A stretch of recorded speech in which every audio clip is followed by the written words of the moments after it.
تو مسلمانوں کے دھرم کے بورڈ میں آپ کیسے دو غیر مسلم کو ممبر بنانا چاہیں گے؟ ہم یہی کہہ رہے ہیں کہ آپ کے دھرم کے بورڈ میں لیمیٹیشن کا قانون لاگو نہیں ہوتا ہے۔ لیمیٹیشن کے قانون کا مطلب یہ ہے کہ اگر نلگونڈے میں کسی انڈومنٹ کی یا مندر کی یا مورتی کی جائیداد پر اگر کوئی قبضہ کر کے 25 سال سے بھی بیٹھا ہے تب بھی وہ مالک نہیں بنتا۔ مودی یہ کہہ رہے ہیں کہ اگر مسلمانوں کی وقف کی جائیداد پر کوئی قابض ہوتا ہے اس کو صرف 12 سال دکھانا پڑے گا کہ وہ قابض ہے تو میں اس کو مالک بنا دوں گا۔ بتائیے آپ کون سا انصاف ہے یہ؟ آپ بتائیے کیسا قانون ہے یہ کہ ہمارے ملک میں آدیواسی لوگ رہتے ہیں اور آدیواسی لوگ مسلمان بھی ہو سکتے ہیں۔ پارلیمنٹ میں کانگریس پارٹی سے لکشدیپ سے ایک مسلم ایم پی ہے، حمداللہ سعید ان کا نام ہے، مسلمان ہیں، آدیواسی ہیں، ٹرائبل ہیں۔ ان کے والد 9 مرتبہ کے ایم پی تھے کانگریس پارٹی سے، راجیہ سبھا کے لوک سبھا کے ڈپٹی سپیکر بھی تھے۔ آپ نے قانون بنا دیا کہ شیڈول 5 شیڈول 6 میں کوئی وقف کی پراپرٹی نہیں دی جا سکتی ہے، تو وہ جو آدیواسی مسلمان ہے کیا وہ اپنی جائیداد کو وقف نہیں کر سکے گا؟ کیا یہ ہمارے بھارت کی آئین کے آرٹیکل 14 کے خلاف نہیں ہے، آرٹیکل 15 کے خلاف نہیں ہے، آرٹیکل 26 کے خلاف نہیں ہے، آرٹیکل 29 کے خلاف نہیں ہے؟ اس طرح کا قانون بنا دیا گیا۔ اتر پردیش میں، ہریانہ میں، پنجاب میں وقف ایویکیو پراپرٹیز ہے۔ جو لوگ اس وطن کو چھوڑ کر چلے گئے تھے انہوں نے کہا کہ میں وطن کو چھوڑ رہا ہوں مگر میں یہ جائیداد اللہ کو اس کا مالک بناتا ہوں۔ تو مودی نے کیا کر دیا؟ کہا کہ وہ سیکشن کو اڑا دیا آپ نے، لیمیٹیشن کے سیکشن کو اڑا دیا، وقف ایویکیو پراپرٹیز کے سیکشن کو اڑا دیا۔ اگر نلگونڈے میں کوئی وقف ایویکیو پراپرٹی ہے تو وقف کی پراپرٹی نہیں رہے گی، کلیکٹر اس کا، گورنمنٹ اس کی مالک بن جائے گی۔ اب کہاں سے وقف کو بچا رہے ہیں بتاؤ؟ پھر قانون یہ بنا دیا گیا کہ 6 مہینے کے اندر وقف کے پورٹل کے اوپر آپ کو موجودہ وقف کو رجسٹر کرنا پڑے گا، اور اگر 6 مہینے میں نہیں کرے تو وہ وقف نہیں رہے گا، کورٹ کو جاؤ۔ اور اگر رجسٹر کرنے گئے تو کوئی بھی ایک جوکر جا کر بولے گا نہیں یہ وقف کی پراپرٹی نہیں ہے، تو کلیکٹر صاحب خالی انکوائری لکھنا اس کے اوپر، انکوائری جیسا لکھے، جب تک انکوائری مکمل نہیں ہوتی وقف کی پراپرٹی نہیں رہے گی۔ کلیکٹر صاحب انکوائری لکھ دیں گے اور جو بھی چیف منسٹر ہوگا ان کو جا کے بولیں گے آقا آپ کا کام کر دیا، ہم اپنی وقف کی جائیداد سے محروم ہو گئے۔ آپ کہہ رہے ہیں کہ نہیں کاغذ کی ضرورت نہیں ہے، تو پھر سیکشن 3 کیا ہے بتاؤ ہم کو؟ آپ کہہ رہے ہیں کہ کاغذ نہیں ہے تو کس نے اس کو وقف کیا تھا یہ لکھ دو۔ ارے 900 سال 400 سال پہلے کی مساجد ہیں، درگاہیں ہیں، کیسے معلوم ہوگا بتاؤ؟ تو آپ کا منشا اور مقصد ایک ہی ہے کہ وقف کی جائیدادوں کو چھین لیا جائے۔ سیکشن 3C کیا ہے بتائیے آپ؟ سیکشن 3D کیا ہے کہ اگر کوئی مسجد، درگاہ، خانقاہ، عاشور خانہ آثار قدیمہ کے تحت اینشنٹ اور پروٹیکٹڈ ہوگا تو وقف نہیں ہوگی، اس کا مالک حکومت ہند ASI ہوگا۔ تو کیا وقف کی جائیداد کو چھین نہیں رہے ہیں آپ؟ آخر کیوں اس طرح کا قانون آپ بنائیں اور بولتے کہ نہیں پورے مسلمان اس کی تائید کر رہے ہیں؟ ارے جو ابو جہل، ابو لہب کا جانشین ہے وہی مودی کے اس کالے قانون کی تائید کر رہا ہے۔ جو محمد مصطفیٰ صلی اللہ علیہ وسلم کا غلام ہے وہ آج بھی کہے گا، کل بھی کہے گا، صبح قیامت کا کہے گا یہ قانون کالا ہے، جس چیز کا مالک اللہ ہے تم اس کو ہم سے چھیننا چاہتے ہو، ہم اس کو مسترد کرتے ہیں۔ تو میرے عزیز دوستوں اور بزرگوں، یہ قانون کا موٹا میں آپ کو سمجھا رہا ہوں۔ بولتے کہ جو ٹرسٹ رہے گا وہ وقف نہیں ہوگا، جو بعد میں بنائے گا وہ وقف نہیں ہوگا۔ اور نریندر مودی کی حکومت نے جھوٹ بولا اس ملک کے دیش واسیوں سے، کہا کہ سیکشن 2C ہم لائے ہیں۔ کیوں لائے ہیں؟ کہ ہمارے کھوجا بھائیوں نے مجھ سے آ کر کہا ارے میرے بھائی کھوجا بھائیوں نے، میں کمیٹی کا ممبر تھا، ہمارے کھوجا بھائیوں نے اس ملک کے سب سے بڑے وکیل کو لندن سے لایا، جناب ہریش سالوے، کنگز کونسل کو لا کر انہیں کہا کہ اس قانون میں ہمارے بوری بھائیوں کو مت رکھو، بوری بھائیوں کو ہم کو نکالو اس قانون سے، کیونکہ ہمارے پاس دائل مطلق کا کانسیپٹ ہے۔ آپ نے ان کے کھندے پہ رکھ کے توپ چلا دی۔ موڈی نے 2C کیوں لایا؟ کیونکہ اس ملک کا سب سے دولت مند آدمی نے بمبئی میں کھوجا برادری کے یتیم خانے کو خرید کر، غیر قانونی طور پر خرید کر، جو وقف کی جائیداد تھی 20 یا 22 کروڑ میں، وہاں پر انہوں نے اپنا عالی شان محل بنا لیا۔ تو آج موڈی بولتے ہیں کہ بی جے پی وزیر، ہم نے کھوجاؤں کو ممبر بنایا۔ تم نے 2C اس لیے بنایا تاکہ وہ شخص جو یتیم خانے پر اپنا محل تعمیر کیا اس کو فائدہ ہو جائے۔ یہ اس کی حقیقت ہے اس قانون کی۔ یہ قانون وقف کی جائیدادوں کو بچانے کے لیے نہیں بنایا گیا ہے، یہ قانون وقف کی جائیدادوں کو لوٹنے کے لیے بنایا گیا ہے۔ پورے رول میکنگ پاورز، اس قانون کے رول میکنگ پاورز حکومت ہند بنائے گی۔ تو کیا کرے گی ریاستی حکومت؟ اچار ڈال کے بیٹھے گی؟ قانون بنانے کا کام تو ریاستی حکومت کا، اس کے رولز بنانے کا کام آپ پورے وہ بھی اختیارات چھین لیے جو فیڈرلزم کے خلاف ہے۔ موڈی بولتے ہیں کہ میں مسلم بہنوں کا، بیٹیوں کا بھائی ہوں۔ کہاں کے بھائی ہیں آپ؟ وقف کا اولاد ہے۔ اگر کوئی نلگنڈے میں یہ ڈیسائیڈ کرتا ہے، فیصلہ کرتا ہے کہ میں اب زندگی کے آخری مرحلے میں آ گیا ہوں، میں اپنی پوری جائیداد کو وقف الاولاد کرتا ہوں، اس کا مالک اللہ ہوگا، اور اس جائیداد سے جو فائدہ ہوگا میری اولاد کو اس سے فائدہ ہوگا، تو موڈی فضیلت الشیخ ہیں، حضرت مولانا ہیں، مانے پورے دنیا کے علماء ایک طرف، موڈی کا علم ایک طرف۔ یقیناً حضرت ابلیس خوش ہو رہے ہوں گے تم کو دیکھ کر۔ کیا کہہ رہے ہیں کہ نہیں آپ وقف الاولاد کر سکتے مگر بچوں کا حق نہیں مارنا؟ ارے تم ہوتے کون ہو؟ میری جائیداد ہے،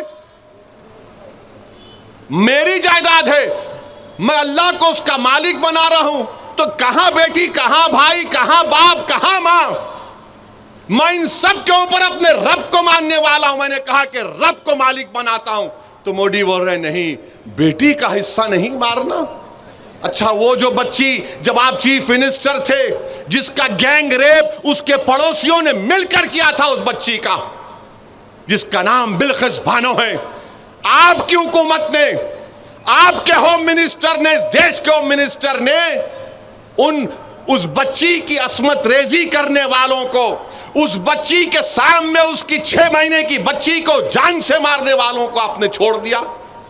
سپریم کورٹ نے اس پر روک لگائی۔ کیا موڈی اور بی جے پی کے لوگ بلقیس بانو کی آنکھ میں آنکھ ڈال کے بات کر سکتے ہیں؟ نہیں کر سکتے آپ۔ ارے یہ ہماری جائیداد ہے۔ آئین، ہمارے آئین میں آرٹیکل 300 کیا ہے جو ہم کو اختیار دیتا ہے ہم کس کو بھی دیں؟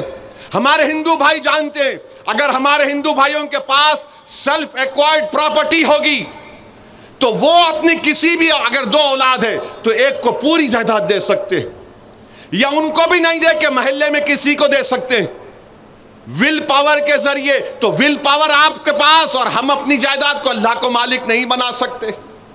یہ قانون موڈی حکومت نے بنایا ہے تو وقف کو برباد کرنے کے لیے بنایا ہے۔ تو آپ کو اور ہم کو اتحاد کو اپنے مضبوط رکھنا ہے، متحد رہنا ہے۔ آل انڈیا مسلم پرسنل لا بورڈ جو بھی پروگرام دے گا ہم اس پر عمل کریں، اور انشاءاللہ تعالی ہمارا احتجاج جاری رہے گا۔ قانون کو واپس لینا پڑے گا، ہم احتجاج کو ختم نہیں کرنے والے ہیں انشاءاللہ تعالی۔ ہم اپنے وجود کو مٹنے نہیں دیں گے۔ بتائیے آپ کیا باقی رہے گا اگر مسجدیں چلی جائیں گی، درگاہیں چلی جائیں گی، خانقاہیں ویران ہو جائیں گے، تو کیا بچے گا؟ آپ کلیکٹر کو اتنا اختیار دے رہے ہیں۔ وقف بورڈ تو اس قانون کے تحت ایک پوسٹ آفس بن چکا ہے۔ اگر آج آپ کوئی پراپرٹی دینا چاہ رہے تو کلیکٹر فیصلہ کرے گا کہ آپ مالک ہے یا نہیں۔ بتائیے پھر کیا رہے گا؟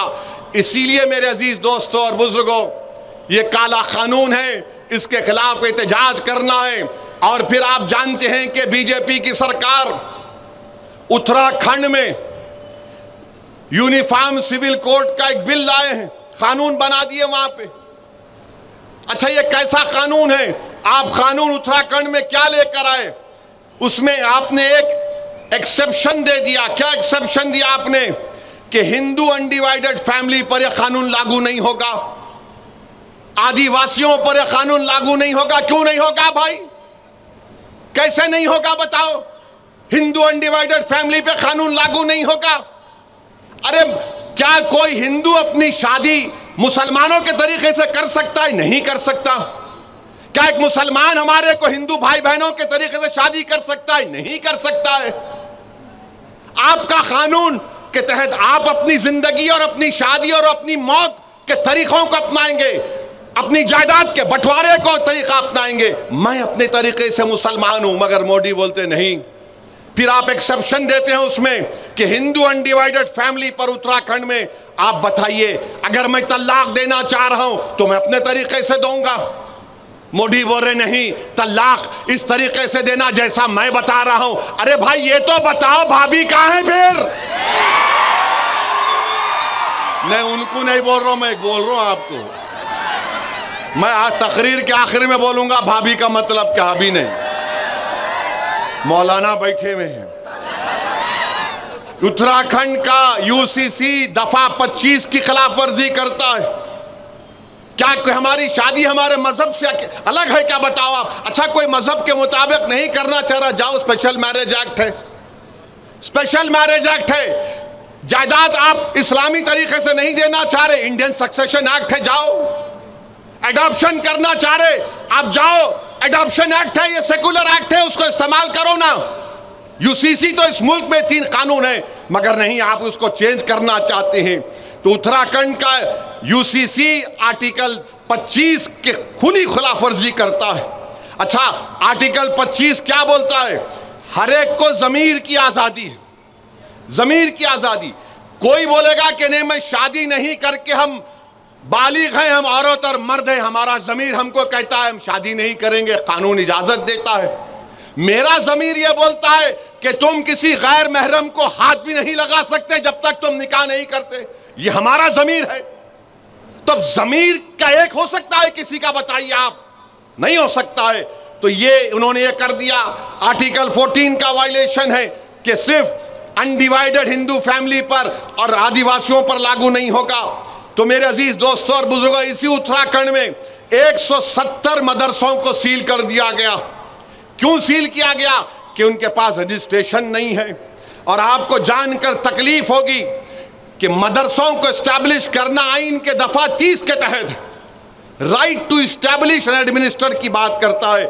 پھر اتر پردیش میں 350 مذہبی مقامات کو، جس میں مدرسے ہیں، مسجدیں ہیں، مزار، عیدگاہیں، ان کی نشاندہی کر دی گئی اور سیلنگ کر دیا گیا یا پھر اس کو ڈیمولیشن کر دیا جائے گا۔ مئی 10 اور 11 کو 104 مدرسوں کو، ایک مسجد کو، عیدگاہوں کو یہ کہہ کر توڑ دیا گیا کہ یہ پبلک اور کسی کی ذاتی زمین پر شراوستی میں بنائی گئی ہے۔ تو میرے عزیز دوستوں اور بزرگوں، یہ حالات ہیں۔ اور پھر گجرات میں بی جے پی 1998 سے پاور میں ہے، 25 سال سے پاور میں۔ احمد آباد میں، دانی لمڈا میں، چندولا ایک وہاں پر ایک تالاب ہے، 30-40 سال سے غریب لوگ رہتے ہیں، مسلمان اور ہندو مل کر۔ آپ کو جان کر تکلیف ہوگی کہ 4000 سے لے کر 8000 جھوپڑیاں اور گھروں کو توڑ دیا گیا۔ 4000 سے 8000 جھوپڑی اور گھروں کو توڑ دیا گیا۔ اور کیا کہا گیا کہ یہاں پر سے بنگلہ دیشی نکلے ہیں۔ ارے بھائی 25 سال سے آپ حکومت کر رہے ہیں، آپ نے 1900-2000 لوگوں کو وہاں سے پولیس نے اٹھایا، 90% لوگوں کو آپ نے چھوڑ دیا کہ بھارت کے ناگرک ہے، مگر آپ نے 4000 میڈیا کے رپورٹس ہے 4000 سے لے کر 8000 کے درمیان جھوپڑی اور گھروں کو توڑ دیا۔ بتائیے کہاں جائیں گے یہ غریب؟ اس دیش میں غریبوں کا کیا ہوگا؟ کا غریب اگر مسلمان ہے، ہندو ہے، دلت ہے، بیکورڈ کلاس ہے، آج وہ دلت روڈ پر ہے۔ بنگلہ دیشی کیا کرنا ہے؟ اچھا اگر بنگلہ دیشی ہے تو فارنرز ٹریبیونل کیوں ہے؟ 25 سال سے اب حکومت میں ہے۔ میں پڑھ پڑھ کر تکلیف ہوتی ہے کہ ان پر کیا گزر رہی ہوگی۔ بہرحال میرے عزیز دوستوں اور بزرگوں، کیونکہ ہم کو صدر آل انڈیا مسلم پرسنل لا بورڈ کو بھی سننا ہے، میں آخر میں صرف آپ سے یہ بھی کہوں گا کہ آپ متحد رہیے، یقیناً اپنے اپنے مسلک پر رہیے، مگر یاد رکھیے نفاق، اور اگر نفاق کوئی پیدا کرنا چاہتا ہے تو ان سے ہوشیار رہی۔ مجھے معلوم ہوا کہ نلگنڈے میں بعض لوگ یہ امید کر رہے تھے کہ بارش ہوگی تو جلسہ نہیں ہوگا۔ پیارے، بارش نہیں ہوئی ہے۔ اب جو عوام دیکھ لی، اب تم پہ جب بارش ہوگی عوام کی تو ذرا تیار رہنا وہ بارش کے لیے بھی۔ میرے عزیز دوستوں اور بزرگوں، اپنی مسجدوں کی حفاظت کریے، مسجدوں کو آباد رکھو، اپنے خانقاہوں کو آباد رکھو، اپنے درگاہوں کو بچاؤ، عبادت گاہوں کو بچائیے، اور یاد رکھیے کہ غزہ میں پچھلے 2.5-3 مہینے سے کوئی کھانا غزہ کے فلسطینیوں کے پاس نہیں ہے۔ 4,80,000 لوگ بھوکے ہیں، جس میں 70,000 بچے ہیں اور 17,000 ہماری بیٹیاں ہیں۔ کوئی کھانا نہیں ہے ان کے پاس۔ واہ یہ تہذیبی دنیا، واہ یہ مغربی دنیا جو ساری دنیا کو درس دیتی ہے ہیومن رائٹس کا۔ ارے تم نے ان غزہ کے فلسطینیوں پر جو ظلم کا پہاڑ ڈھایا ہے، کبھی تاریخ تم کو معاف نہیں کرے گی، اور ہم کو یقین ہے، ہمارا ایمان، ہمارا وجدان پکار پکار کر کہہ رہا ہے اللہ رزاق ہے، اللہ جبار ہے، اللہ ستار ہے، اللہ غفار ہے، اللہ لطیف ہے۔ انشاءاللہ تعالی اللہ انہی کو غالب کرے گا، انشاءاللہ تعالی اللہ انہی کو غالب کرے گا۔ جو لوگ آج معصوم بچے رو رو کر مر رہے ہیں، جو ہماری بیٹیاں راتوں میں رو رو کر تڑپ رہی ہیں کھانے کے لیے، اللہ سے ہماری دعا ہے کہ پروردگار آپ ان پر آسمانوں سے رحم فرما دیجئے۔ میرے عزیز دوستوں اور بزرگوں، اور آخر میں نے کہا تھا کہ بھابھی کے بارے میں بولوں گا۔ حضرت معافی چاہتا ہوں، ذرا بازو جا رہا ہوں۔ ابھی ہمارے بھوپال کے ہمارے ملے صاحب، میرے چھوٹے بھائی ہیں، خط لکھے، اور خط میں کہا کہ اویسی صاحب آپ حکومت کے ڈیلیگیشن میں جا رہے ہیں ہمارے مدھیہ پردیش میں، وہاں کے ایک وزیر نے ہمارے بھارتی فوج کی ایک بے باک ہماری بیٹی کے تعلق سے کوئی اناپ شناپ بک دیا۔ آپ ذرا پوچھ لیجئے گورنمنٹ سے، کیونکہ اگر آپ ان ممالک میں جائیں گے تو آپ سے سوال ہوگا۔ پہلے تو میں کہنا چاہ رہا ہوں کہ دنیا میں کوئی ایسا مائکا لال پیدا نہیں ہوا ہے جس کے سوال کا جواب اللہ اس کے رسول کے صدقے میں ویسی نہ دے، تو میں جواب دے سکتا ہوں۔ دوسرا یہ، آپ کے پارٹی کے بھی لوگ جا رہے نا، ہم سے ہی پوچھ رہے، اور کوئی بول رہے نہیں آپ کے ساتھ وہ بی جے پی کا ایم پی ہے، آپ اس کے ساتھ کیوں جا رہے؟ تو کیا پارلیمنٹ میں ہم نہیں بیٹھنا ان کے ساتھ؟ آپ ووٹ ڈالے تو میرے بھائی میرا حال ایسا ہو گیا کہ غریب کی جورو سب کی بھابھی بنی ہوئی ہے۔ اب بولتے نا غریب کی جورو سب کی بھابھی، ایسا لگتا ہے ان کو، بولو ارے کہ میں ہوں، دکھ گیا تمہارے کو، پورے ہیں نا اس میں، مگر الحمدللہ ان کو اس لیے بولتے کہ ان کو معلوم کہ ہاں یہ بے باک طریقے سے بولتا ہے، دل سے مانتے ہیں مگر زبان سے اقرار نہیں کرتے، الگ بات ہے۔ دل سے مانتے ہیں کہ ہاں یہ بے باک طریقے سے بول رہا ہے۔ بہرحال ہم حکومت سے مطالبہ کرتے کہ آپ کو اس کالے قانون کو واپس لینا ہے، اور 25 تاریخ کے دن آپ کو کیا ہے انسانی زنجیر، ہیومن چین ایسا پکڑ کے ٹھہرنا، کٹ ایسا ٹائٹ پکڑ کے پورے ٹھہر جانا، بزرگ بڑے بچے۔ اگر گھر میں ہماری بیٹی بھابھی بولی ہاں بولتا ان کو بھی لا لینا، چھوڑنا نہیں دوسروں کی طرح، نہ دوسرے کر دیے مگر آپ نہیں کرنا۔ یہ وفد کا معاملہ ہے، متحدہ طور پر اپنے اس احتجاج میں شامل ہوئیے اور اس کو کامیاب کریے۔ وآخر دعوانا الحمدللہ رب العالمین۔